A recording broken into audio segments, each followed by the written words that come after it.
Avast, ye scurvy dogs! Welcome aboard and get ready to set sail for adventure. Hey everyone, this tutorial will show you some of the basic features found in the TreasureFinders app. This app is for everyone. Get ready to solve riddles, complete challenges, find hidden treasures, and to have fun. While completing local treasure hunts, you will immerse yourself as a character in a creative story. This is your personal pirate headquarters from which you can see your pirate crew stats. Let's start a hunt. To learn what each of these options mean, click on the Filter button at the top left. You can select an option to resort the treasure hunts close to you. The icons at the bottom will be lit up or grayed out depending on the content of the treasure hunt. Once you begin a hunt, the story will appear, which you can read to learn the context of the hunt.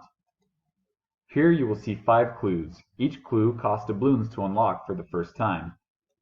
The less clues you need to complete a challenge, the more booty you will receive as you progress through the hunt. Click View Map to see your boat in a real-world representation of your current location. If you want to upgrade your ship, you can purchase new vessels in the Shop tab back of the main menu. The bigger the ship, the more booty you will receive as you complete treasure hunts. Combine the clues to figure out what real-world location you're supposed to visit. Once you think you're in the right place, click Dig for Treasure.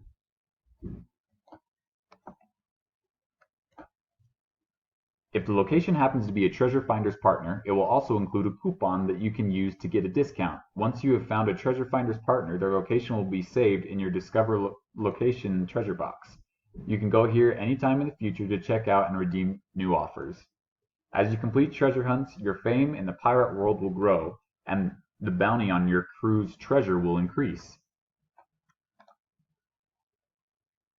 Climb the ranks from a lowly deckhand to the notorious Admiral of the Seven Seas.